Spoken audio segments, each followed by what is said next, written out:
Hi I am sports fun hub और आज मैं आपको पाकिस्तान वर्सेस ऑस्ट्रेलिया की एनालिसिस लेके आया हूँ।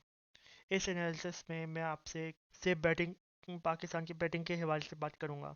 फिर उसके बाद बॉलिंग और फील्डिंग के बारे में बात करूँगा जो आपने पाकिस्तानी गलतियाँ की। फिर उसके बाद मैं ओवरऑल व्यू शेयर करूँगा आपसे। अगर मैं पाकिस्तान की बैटिंग देखूँ तो फर्स्ट इनिंग और सेकेंड इनिंग्स दोनों देखूँ तो उसको देख के मैं थोड़ा सा एनालिसिस पे पहुँचाऊँ, वो आपसे मैं शेयर करूँगा इस वीडियो में। सो आइए शुरू करते हैं। तो अगर आप लोग ओपनर्स को देखें, जो हमारे तीन ओपनर्स हैं, अब्दुल्ला शफीक, मामूल हक एंड शान मसूद। तो अगर मैं इन तीनों ओपनर्स को देखूं तो मैं ये बोल सकता हूं कि ये कॉम्बिनेशन अच्छा नहीं है, क्योंकि शान मसूद हमेशा ओपन करता है और हमने पहली दफ़ा देखा कि शान मसूद को वन डाउन खेलते हुए। हमने आज तक नहीं देखा कि शान मसूद का कभी भी वन डाउन खेलता हो, चाहे वो डोमेस्टिक क्रिकेट हो, चाहे वो डोमेस्टिक 4 डे क्रिकेट हो, या county county test match cricket हो, पाकिस्तान की क्रिकेट हो या PSL हो। हमने कभी भी नहीं देखा कि शान मसूद वन डाउन खेलता हो।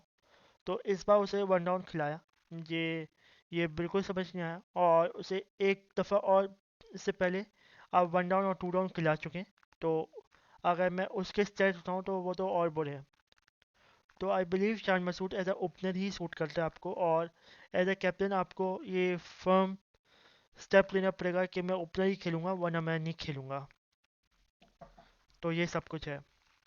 इमामुल हक हो गया। सो इमामुल हक आपका एक बहुत अजीब तरीके से आउट हो रहा है। ऐसा लग रहा है कि बॉलर्स ने उसके सामने प्लान बनाया हुआ है कि मैं इन स्विंग करूंगा या आउट स्विंग करूंगा, जिसकी वजह से वो आउट हो जाएगा आराम से। आप ऐसा लग रहा है कि इमामुल हक बकरी बन चुका है इन बॉलर्स के सामने। तो इमामुल हक को ये प्रैक्टिस करनी चाहिए कि in swing out swing ball हो रही है और बॉल को हैंड से रीड करे रादर देन वो पिच से रीड करे। तो मैं चाहता हूँ कि इमामुल हक को ये टेक्निक आए कि वो खेल सके, क्योंकि आपने पहले टेस्ट मैच में भी देखा उसे जो एवीडब्ल्यू हुआ, आपने इनके ऊपर क्लिक भी किया टू द कीपर। तो आपने ये भी देखा इस टेस्ट मैच में वो दोनों तरीके से आउट हुआ। इसका मतलब क्या है, ऑस्ट्रेलिया आपकी आ, को रीड कर चुके हैं कि आपकी कमजोरियां क्या हैं और वो उनको किस तरह से बॉलिंग करवानी है। तो आप उनके लिए बहुत रीडेबल हो गए हैं। तो आपको कुछ और करना होगा, या अपनी टेक्निक को सही करना पड़ेगा, या अपने आप को चेंज करना पड़ेगा कम्प्लीटली।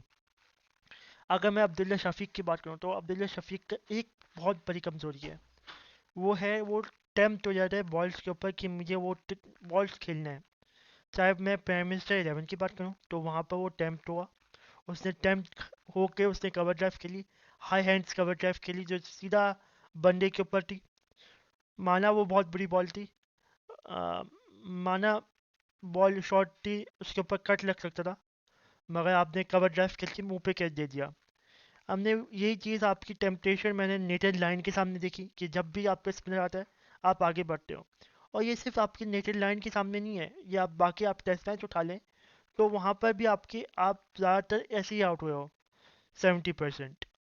तो ये चीज़ है जो जो लोग आपको टेम करेंगे, टेम्पटिंग बॉल देंगे। अगर आप 100% श्योर हो तो आप शॉट खेलो, वरना नहीं खेलो, वरना बॉल को ब्लॉक कर दो जैसे आप आगे बढ़ के बॉल को ब्लॉक कर देते हो। तो ये सब कुछ है। फिर उसके बाद सेकेंड इनिंग्स में वही वैसे ही शॉट खेला जैसे प्राइम मिनिस्टर 11 के सामने खेला था।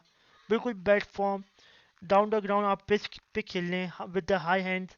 और बड़ी अजीब सा शॉट, क्योंकि वो शॉट बेसिकली एशिया कंडीशंस में बनता है, जब बॉल नीचे रहती है, विकेटों में रहती है, और या इन द नीज रहती है। तो वहाँ पर आप ऐसा शॉट खेलते हैं। ऑस्ट्रेलिया में ऐसे आप शॉट नहीं खेलते जब आपकी बॉल कमर कमर के पास होती है। तो आप बॉल को लीव कर देते, या आप बॉल को ज़रा सा कट या स्क्वायर लेग पे मार के आप सिंगल ले लेते। ये आपको देखना पड़ेगा। फिर उसके बाद शान मसूद आता है। तो शान मसूद इंतहाई एक्सपोज हुआ है, क्योंकि ऑस्ट्रेलियंस को अब पता चल गया, अब 100% पता चल गया। क्योंकि मैं श्योर नहीं था, जैसे वो पहली इनिंग में आउट हुआ मैं समझा अनलकी हुआ, वो बॉल ज़्यादा बाहर हुई और उसे ड्राइव करने के लिए जा रहा था और एज होके आउट हो गया। बट अब मैं 100% श्योर हो गया हूँ ये शान मसूद को फोर्थ स्टंप पे भी ये बॉलिंग करेंगे, थर्ड स्टंप और फोर्थ स्टंप पे बॉलिंग करेंगे, जहाँ पर शान मसूद एज करके कैच दे देगा। और शान मसूद को ये भी पता चलना चाहिए कि मैच सिचुएशन किसे कहते हैं। उसे ये भी नहीं पता। उस उसको इनिंग्स को बिल्ड करना था, उसको बॉल को रोकना था, उसे डिले करना था मैच को। मगर वो डिले नहीं कर पाया मैच को और वो आउट हो गया, अपनी विकेट खो पाया था। अगर मैं बाबर आजम की बात करता हूँ तो वही चीज़, बाबर आजम बहुत बड़ा प्लेयर है और वो आउट हो गया। बाबर आजम वही प्लेयर है जिसके ऑस्ट्रेलिया में अच्छे स्टेट्स हैं in from from the Pakistan. तो हम लोग हाईली डिपेंड करते हैं उसके ऊपर। बट आई नो प्रेशर हमने बाबर के ऊपर बहुत बना लिया है, जैसे इंडिया विराट कोहली के ऊपर बनाते हैं। मगर जब अगर बाबर को नंबर वन बनना है तो उस प्रेशर को डील करना पड़ेगा और नंबर वन बनना पड़ेगा। अगर आप बाबर टेस्ट मैच की रैंकिंग चाहता नहीं है तो इसी तरह खेलता रहे, वो रैंकिंग से बाहर हो जाएगा अभी थोड़े अर्से में। तो ये सब कुछ है। अगर मैं बाबर के अलावा मैं बाकी प्लेयर्स की बात करूँ तो जिसमें आपका सलमान अली आगा हो गया, सरफराज अहमद हो गया, ये सब हो गया। तो इन्होंने भी कोई अच्छा नहीं खेला। इन्होंने भी बेस्ट शॉट खेले और सरफराज को तो ये बात समझना चाहिए कि अगर उसके रिफ्लेक्शन इतने तेज नहीं रहे इन द कीपिंग और उसकी बैटिंग भी अच्छी नहीं रही, तो प्लीज़ वो स्टेप डाउन कर ले और एक नए कीपर बैट्समैन को आने दे, ताकि हम उसे प्रॉपर टेस्ट मैच के लिए तैयार कर पाएँ। आपने काफ़ी टेस्ट मैच खेल लिया, काफ़ी मैचेस खेल लिए अच्छे अच्छे।